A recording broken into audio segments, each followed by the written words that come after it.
السلام عليكم ورحمة الله تعالى وبركاته. أهلا بكم بقناة فرح إيفير. في هذا الفيديو سوف نتكلم عن التدابير الجديدة التي أعلنت عنها اللجنة الاستشارية التي انعقدت اليوم يوم الجمعة. ولكل من دخل أول مرة قناتي أن يشترك بها، ولا تنسوا الاشتراك في الزر الأحمر يعني أسفل الفيديو وتفعيل الجرس ليصلكم كل جديد. On va regarder ça avec vous, Imad Messoudi. Vous nous faites une petite synthèse avec la mesure la plus importante d'ailleurs et qui était attendue, c'est la réouverture des magasins. Réouverture ce mardi 1er décembre, les magasins vont pouvoir reprendre leur activité, mais avec des procédures très strictes à respecter. Ainsi, les magasins ne pourront accueillir qu'un certain nombre de clients selon leur taille. Un client doit avoir 10 mètres carrés d'espace. Si la grande majorité des commerces peut rouvrir mardi prochain, ça ne sera pas le cas des métiers de contact. Comprenez les salons de coiffure, les instituts de beauté, les salons de massage ou les salons de tatouage. Tout cela restera fermé, tout comme resteront fermés l'Horeca, l'événementiel, les cinémas, la culture, et ce jusqu'au 15 janvier. Alors concernant les fêtes de fin d'année, là aussi, le comité de concertation s'est entendu. Oui, et ce ne sont pas de bonnes nouvelles. Il n'y aura pas d'élargissement de la bulle au-delà d'une personne, comme actuellement, sauf pour les personnes isolées. Les isolés pourront être en contact avec 2 personnes en même temps. Il n'y aura donc pas de réunion de famille nombreuse autorisée, donc c'est assez important. Le couvre-feu, lui, est maintenu comme actuellement au niveau fédéral, entre 22h et 5h du matin. On verra s'il pourra peut-être être allégé selon les régions. Oui, ça c'est une petite précision par rapport à ce que j'avais annoncé en titre. Alors, dernier élément d'importance, le Premier ministre a donné un cap, un objectif à atteindre pour un éventuel déconfinement. Exactement, je vous propose de regarder cette courbe. Cette courbe, c'est le nombre de nouvelles hospitalisations par jour. L'un des critères qui est très important, le ministre de la Santé vient d'en parler. Et regardez ce chiffre là-bas, 75 hospitalisations, c'est l'objectif à atteindre. Pour dire en fait que le plus dur est passé. Eh bien, cette courbe, elle est présente actuellement à politique inchangée. C'est-à-dire, si on n'avait pas décidé aujourd'hui de rouvrir les commerces, on peut donc penser que cette courbe, eh bien, elle va descendre un petit peu moins vite que ce que l'on voit actuellement. Rendez-vous donc le 15 janvier. Le 15 janvier, c'est la date importante à retenir. Ce jour-là, le comité de concertation analysera certainement la situation avec comme espoir, peut-être, de pouvoir déconfiner à partir de, vous le voyez, la date du 1er février. L'exercice de synthèse assez difficile à chaud et réussi. Merci Imad pour toutes ces précisions. Alors on va détailler tout ça. La question de la réouverture des commerces d'abord, qui semble avoir fait l'unanimité au sein du gouvernement. Je voudrais faire un appel. Si vous allez faire vos courses, si vous allez faire vos achats, faites-le d'une manière responsable. Portez un masque, désinfectez vos mains. Si vous arrivez à un magasin et si vous voyez qu'il y a trop de monde ou qu'il y a trop de monde dans une rue commerçante, peut-être qu'on peut revenir plus tard, au lieu de créer une situation qui serait dangereuse. Et donc, suivez les instructions que les commerçants ou le personnel de sécurité vous donnent et, de grâce, ne mettez pas les uns les autres en danger. Le Premier ministre qui a par ailleurs précisé qu'il ne pouvait pas y avoir de shopping détente, de shopping plaisir. Alors on va tout de suite voir comment réagissent les commerçants à cette annonce. Sophie Mergen, vous êtes avec nous en direct de Charleroi. Toutes les inquiétudes ne sont pas levées, mais c'est quand même un sentiment de soulagement ce soir. Oui, c'est vraiment un énorme soulagement après un mois de fermeture dans une période qui est évidemment cruciale pour les commerçants puisque cette période de fête est souvent la plus importante de l'année pour les commerçants. On sait aussi que la pression devenait de plus en plus forte puisque la Belgique était en train de devenir une véritable île déserte commerciale au milieu de pays limitrophes qui, eux, soit n'avaient jamais fermé leur commerce, soit avaient décidé de les rouvrir. On pense notamment à la France qui rouvre tous ses magasins non essentiels dès demain. Donc la pression était forte, les attentes du secteur était très grande. Alors, Madame Demierve, aujourd'hui, est-ce qu'on peut dire que c'était vraiment une nécessité de rouvrir les commerces, une véritable nécessité? Oui, une réelle nécessité. Il était grand temps. Les 15 jours supplémentaires, déjà comme ça, on nage la choucroute. Les 15 jours supplémentaires auraient été une réelle catastrophe. Déjà que ce n'est pas très facile en cette période, oui. On sait que les fêtes approchent 2 semaines. Attendre 2 semaines de plus, ça n'aurait plus été possible? Non, ça n'aurait plus été possible parce que là, c'était vraiment... Alors, on rentrait dans une période de pré-soldes. Les soldes, ça aurait été invivable, quoi. Non, c'est réellement un bonus. C'est très bien. On sait néanmoins que les conditions sont assez strictes. Shopping seul, une personne par 10 mètres carrés. Qu'est-ce que vous en pensez? En ce qui nous concerne, on a une petite surface, un petit magasin, donc pour nous c'est parfait, c'est impeccable. Maintenant, il faut penser à tout le monde aussi. Mais je pense tout le monde va être content. Le peu et le plus, c'est suffisant.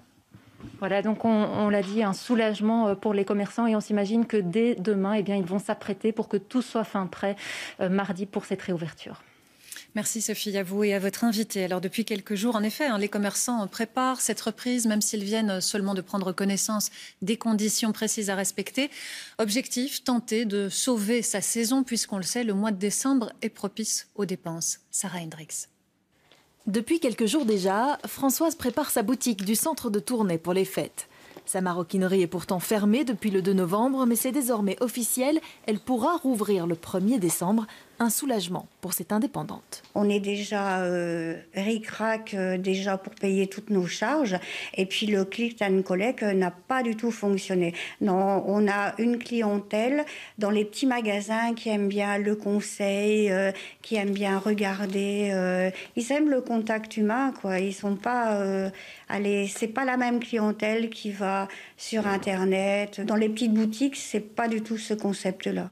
Dans ce magasin de jouets à Bruxelles, les commandes à emporter ou envoyer ont bien fonctionné, mais les employés sont ravis de pouvoir à nouveau accueillir les clients dès la semaine prochaine. On n'a plus le plaisir de conseiller véritablement les clients. On le fait tant bien que mal au téléphone, parfois par mail. On prend le temps de répondre à tous les mails, à toutes les demandes.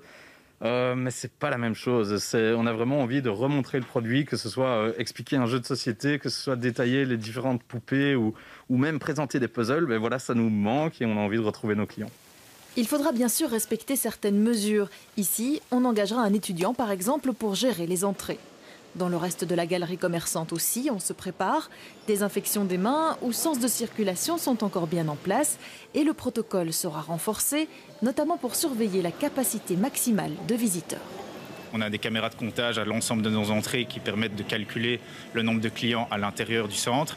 Ces caméras de comptage nous permettent donc de savoir à partir d'un certain moment quand le seuil maximum est atteint. On a du gardiennage qui est présent et qui peut être renforcé si nécessaire, si on doit accueillir d'éventuelles files aux entrées en toute sécurité et avec les mesures de distanciation sociale. Des mesures qui peuvent coûter cher mais qui sont nécessaires en cette période de fête, cruciale pour de nombreux commerçants. Alors parmi les mesures annoncées aujourd'hui et qu'on n'a pas encore citées, la réouverture des musées à partir de la semaine prochaine, mais pas des cinémas et des salles de spectacle, ça on l'a dit tout à l'heure. Réouverture également des piscines, mais pas des grandes piscines comme Aqualibi par exemple. Alors, quelques éléments de débriefing à présent avec vous, Thomas Gadisseux. 2 questions tranchées ce soir. Celle des commerces, ça n'a pas été trop compliqué apparemment. Celle des fêtes, question en revanche beaucoup plus sensible, la question de Noël. Et on voit que 2 gestes en fait ont été donnés et peut-être seulement 2 gestes en fait. Ce soir, c'est donc un geste vers ce secteur en détresse, ces indépendants, ces commerces, avec possibilité de rouvrir même si les conditions sont très strictes. Et puis un geste vis-à-vis des personnes isolées, mais la bulle élargie, on le rappelle, la capacité d'avoir des contacts rapprochés reste identique par famille. C'est un seul contact rapproché. Seule une attention a été portée vers les personnes isolées. Ce qui veut dire, c'est qu'il y a vraiment un message de fermeté, d'intransigeance quasiment des autorités politiques ce soir pour se caler davantage vers ce que fait l'Allemagne plutôt que ce que fait la France, et pour peut-être essayer de gommer cette image d'hésitation qui a régulièrement fait l'objet de beaucoup de débats et qui fait qu'on est pointé du doigt parce que les chiffres sont très mauvais. Donc cette logique de fermeté, en même temps, on sent quand même tout de même une déception dans le chef des autorités. Plusieurs fois, le mot déçu a été prononcé parce qu'il est lié à un échec du déconfinement que nous avons raté, et c'est un échec collectif, politique, le testing, le tracing, l'isolement, on en a régulièrement débattu, mais aussi un échec de l'adhésion de la population. Si on n'a pas respecté ce déconfinement progressif, on en est là aujourd'hui. Mais en même temps, il y a un message de perspective, donc une fermeté, un échec, une déception et un message de perspective avec cette volonté de fixer un cap en janvier. Si les repères sanitaires sont là, ça ira mieux. Et à ce moment-là seulement, on pourra déconfiner réellement le pays parce qu'on le répète, l'ensemble des cafés, des restaurants, l'ensemble du secteur événementiel, du secteur de loisirs, on évoquait la culture aussi. Tous ces secteurs-là restent donc à l'arrêt jusqu'au 15 janvier minimum. C'est encore long. Un élément encore, Thomas, ce qui concerne les voyages. Il y a eu des précisions qui ont été données ce soir à ce niveau-là aussi pour les voyages à l'étranger. Voilà, les personnes qui ont séjourné 48 heures à l'étranger ou qui séjournent en Belgique plus de 48 heures devront obligatoirement remplir le formulaire de localisation du voyageur, mais surtout avoir une quarantaine obligatoire. Et c'est ça l'élément neuf. Ça veut dire que les voyageurs, ceux qui ont l'intention de partir durant les fêtes, devront absolument respecter une quarantaine à leur retour. C'est un élément important. Et le Premier ministre l'a rappelé que les contrôles aux frontières allaient aussi être renforcés pour voir si les gens respectent notamment le remplissage de ce formulaire et leur quarantaine ensuite. Donc des frontières seront probablement renforcées, la frontière française, les Pays-Bas notamment. Parce que c'est vrai qu'on pense notamment à la France, aller passer ses fêtes en France où il y a des conditions moins strictes. À la sortie. Voilà. Merci Thomas, on vous retrouve un petit peu plus tard. Et à propos des fêtes, je vous propose d'écouter ce qu'en disait le Premier ministre il y a quelques minutes.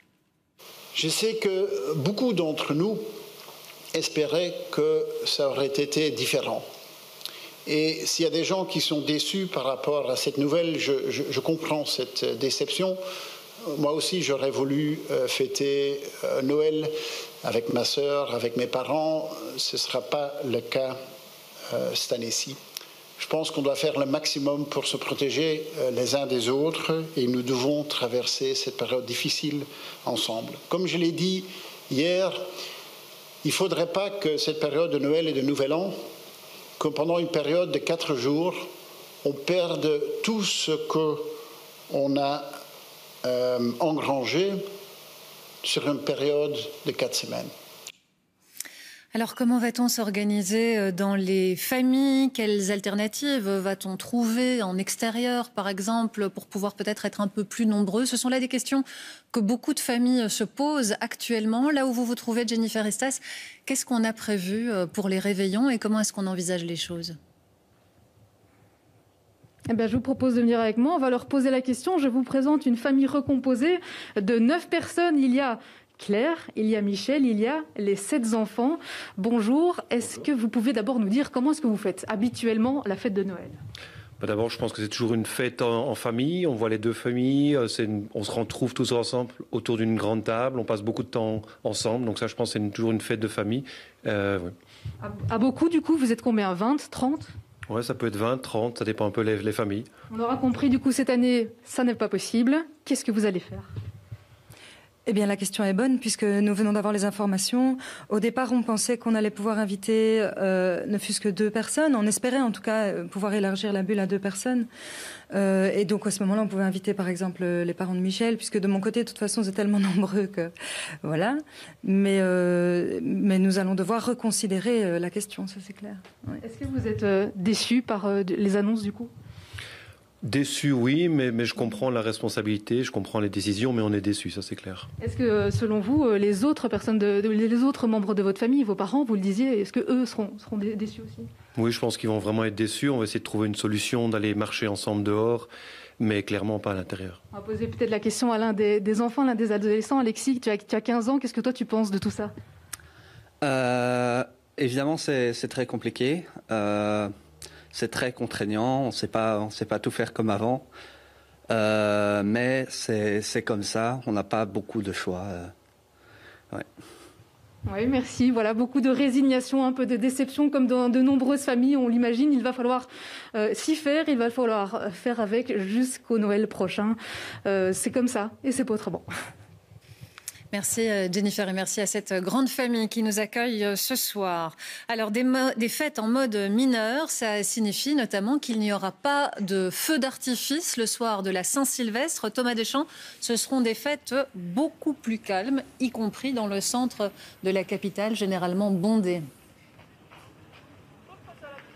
Oui, tout à fait, Julie. Pas de feu d'artifice cette année. Cette fois-ci, c'est confirmé. Alors que d'habitude, les badauds se retrouvent, par exemple, là où je me trouve, au Mont des Arts, pour admirer le grand feu d'artifice du Nouvel An. Cette année, ce ne sera pas le cas. D'abord, vous l'avez dit, parce que les feux d'artifice sont interdits. Tous les feux d'artifice, donc ceux des autorités, mais aussi les feux d'artifice privés. Et puis aussi parce que le couvre-feu sera maintenu. Il sera maintenu tout le temps, et notamment au Nouvel An, avec un allègement pour la Noël, mais on va en reparler. Mais donc, aussi au Nouvel An. Et tout cela, eh bien, ça va forcément faire beaucoup de travail pour la police. Nous avons justement avec nous un ancien policier et désormais permanent CC Police. Monsieur Moulin, merci d'être avec nous. Alors je le disais, ça va faire beaucoup de travail, ce maintien du couvre-feu notamment au Nouvel An où normalement forcément les gens font la fête dans la rue. Alors tout d'abord, bonsoir. Effectivement, ça va ramener du travail supplémentaire. Je vous rappelle quand même que déjà, pendant la période des fêtes des fins d'année, il y a un accroissement de travail pour la police. Vous avez notamment tout ce qui est la campagne BOP, entre autres. Et donc ici, avec les mesures Covid et avec le couvre-feu, eh bien, nos collègues devront être d'autant plus sur le terrain. Or, j'attire quand même votre attention que ceci, depuis le mois de mars, donc ça fait quand même déjà un certain nombre de mois, travail à flux tendu. Et donc on espère malgré tout que nous aurons une collaboration de la population, que celle-ci prendra quand même en compte les propos de notre Premier ministre, car c'est la santé de tous qui est en jeu ici. Très rapidement pour la Noël, le couvre-feu, là, il est allégé jusqu'à minuit, mais donc il y a quand même toujours un couvre-feu. Est-ce que ce sera possible de contrôler, par exemple, le nombre de gens que les personnes invitent chez elles pour le réveillon? C'est un rôle que la police a envie de jouer, ça? Alors soyons très clairs, hein. Vous avez vu dans la presse qu'il était mis que la police viendrait sonner là où il y avait du tapage ou autre. Sonner, on peut toujours venir sonner chez les personnes, la problématique n'est pas là. Je vous rappelle quand même l'inviolabilité donc du domicile privé, c'est prévu dans la Constitution, et donc l'intervention policière en milieu privé est très réglementée, et donc il y a très peu d'exceptions. Ce que nous déplorons, nous, au niveau de notre organisation syndicale, c'est que malheureusement nous n'avons aucune directive claire et précise sur la manière d'intervenir pendant cette période, et donc nous espérons que nous aurons très prochainement des nouvelles de la ministre afin de pouvoir éclaircir cette situation. Merci beaucoup, Monsieur Moulin, d'avoir été avec nous. Voilà, vous l'avez compris, hein, Julie, du côté de la police, comme d'habitude, on fera de son mieux pour obéir aux ordres, mais le moins que l'on puisse dire, c'est qu'on ne se réjouit pas du tout d'être les empêcheurs de réveillonner en rang. Merci Thomas, à vous et à votre invité.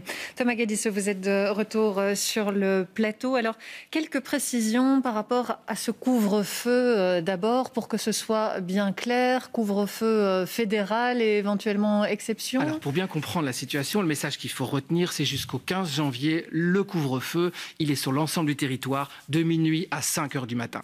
Ce qu'il faut par contre retenir, c'est que les francophones à Bruxelles et en Wallonie avaient été plus sévères. Et donc, jusqu'au 13 décembre, officiellement, le couvre-feu francophone, il va de 22h à 6h du matin.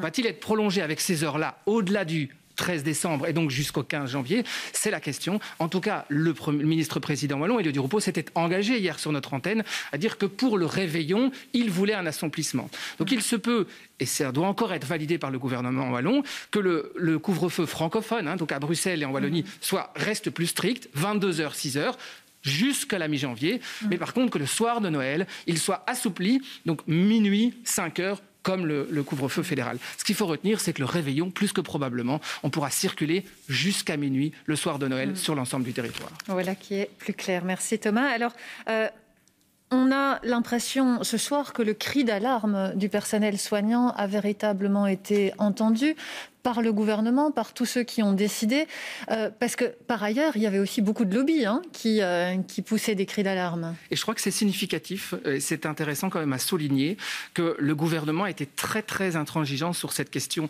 sanitaire. Il y a eu des cris d'alarme assez surprenants. L'ensemble des fédérations hospitalières a écrit aux différents membres du comité de concertation ces derniers jours. C'est une première que l'ensemble des hôpitaux du pays disent « Vous ne pouvez pas permettre un assouplissement parce qu'on ne sera pas géré une éventuelle troisième vague ». Et je crois que le sommet de la deuxième vague, quand notre système hospitalier a véritablement été mis sous pression, ça a provoqué un électrochoc chez de nombreux représentants politiques en disant on ne peut plus se permettre d'avoir aussi peur pour notre capacité à gérer les malades. Et que ça mis ensemble explique en fait la situation.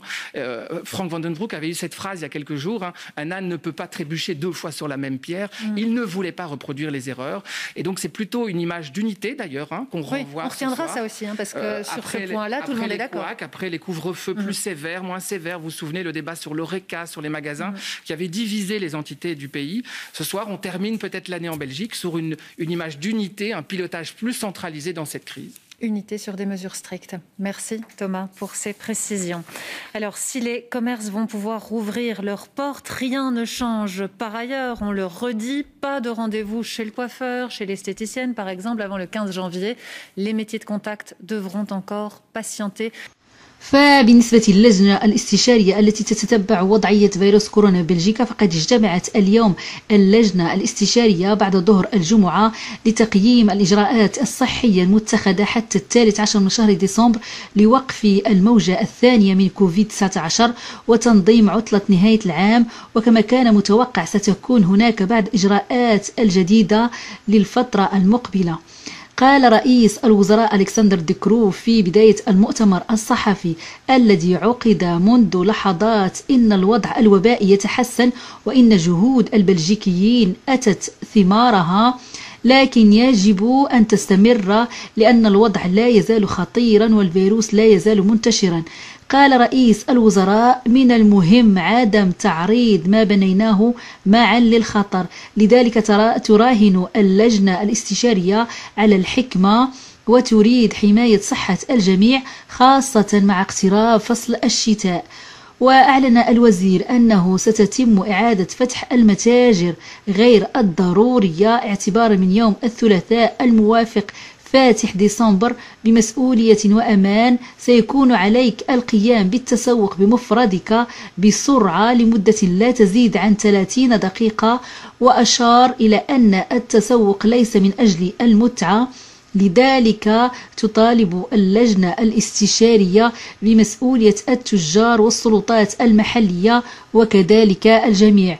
وتابع الوزير قائلا إن الهدف هو خفض الأرقام الإصابات بالمستوى المطلوب وأن هذا من المتوقع أن يحدث في منتصف يناير. وأصر على أن الجهود المبذولة حتى الآن يجب أن لا تضيع، وحذر من أنه إذا كان لدينا موجة ثالثة فستكون أكثر ضراوة من الثانية وستكون إدارتها أكثر صعوبة، مما يعني أن بعض القطاعات يجب أن تظل مغلقة. ووعد بتقديم المساعدات اللازمة. بالنسبة للشروط الصحية الصارمة فيما يتعلق بالتسوق، عميل واحد يعني شخص واحد كحد أقصى لكل 10 أمتار مربعة من المساحة. تستقبل المتاجر التي تقل مساحتها عن 20 متر مربع عميلين كحد أقصى في نفس الوقت. يجب أن توفر المتاجر الكبيرة التي تزيد مساحتها عن 400 متر مربع إمكانية التحكم في الوصول. يجب أن يتم تنظيم الوصول إلى مراكز التسوق وشوارع التسوق ومواقف السيارات من قبل السلطات البلدية. احترم القواعد الأساسية واغسل يديك وحافظ على مسافة بينكما وارتدي القناع. يجب الإعلان عن تدابير الوقاية بشكل مرئي للزوار والموظفين والموردين. كما أكدت اللجنة الاستشارية أنه يجب أن يكون الجل المطهر يعني الديزانفيكتون متاح، ويجب على أي شخص يدخل إلى المتجر تعقيم أيديهم. يتم التسوق بشكل فردي باستثناء مرافقة شخص يحتاج إلى مساعدة. المتجر مسؤول عن إدارة قائمة الانتظار خارج المبنى. يجب تنظيم مراقبة العملاء المنتظرين في الخارج وفقا لتوجيهات السلطات المحلية بحيث يتم احترام المسافات بين الأشخاص. بالنسبة لعيد الميلاد فقد قررت اللجنة الاستشارية أن القواعد المتعلقة بالاتصالات الاجتماعية ستظل سارية في عيد الميلاد. يتم توسيع الفقاعة الاجتماعية في عيد الميلاد فقط للأشخاص المعزولين. بالنسبة للفقاعة الاجتماعية فيسمح للأشخاص المعزولين أي الذين يقطنون بمفردهم أن يستقبلوا في آن واحد شخصين مقربين في 24 و25 من شهر ديسمبر. أما بالنسبة للعائلة فلا يمكنها استقبال إلا شخص واحد مقرب من العائلة في هذين اليومين بالنسبة لأعياد الميلاد. بالنسبة للتجمعات في الخارج تظل قاعدة 4 أشخاص يمكن للمواطن رؤيتهم مع احترام إجراءات التباعد سارية. حظر بيع وإطلاق الألعاب النارية يعني ممنوع بيع أو إطلاق الألعاب النارية. بالنسبة لجميع المقاهي والمطاعم وكذلك جميع المهن التي تكون فيها لقاء مباشر بين الزبون وصاحب المحل مثل الحلاقين وأصحاب التجميل سوف تبقى مغلقة، وكذلك لي بارك داتراكسيون يعني منتزهات التي فيها الألعاب مثل الألعاب وغيرها تبقى مغلقة إلى غاية 15 من شهر يناير، حيث سوف تجتمع اللجنة الاستشارية للنظر في التدابير الجديدة، وذلك اعتمادا على التطورات بخصوص فيروس كورونا. أما بالنسبة للمسابح وكذلك المتاحف سوف تفتح أيضا هي ابتداء من فاتح ديسمبر. بالنسبة لضوابط السفر سوف تكون معززة أكثر، حيث ستقوم الشرطة بإجراء فحوصات معززة للأشخاص الذين أمضوا أكثر من 48 ساعة في الخارج، يعني خارج بلجيكا. الالتزام بإكمال نموذج موقع الراكب، يعني يجب ملء استمارة عند العودة إلى بلجيكا. الامتثال للحجر الصحي الإلزامي. بالنسبة للمطاعم والمقاهي لن تفتح أبوابها في هذه الفترة، يعني بالنسبة للمقاهي والمطاعم سوف تبقى مغلقة في هذه الفترة. وأخيرا أشار رئيس الوزراء إلى أن جميع الإجراءات المعروضة ستكون سارية المفعول حتى 15 من شهر يناير 2021. في بداية يناير سيتم إجراء تقييم على أساس المؤشرات الطبية لتحديد ما إذا كان الانتقال إلى مرحلة أخرى ممكنا أم لا. يعني هذه أهم التدابير التي جاءت في هذه الاجتماع، وأخصها هو فتح المتاجر غير الأساسية ابتداء من فاتح ديسمبر.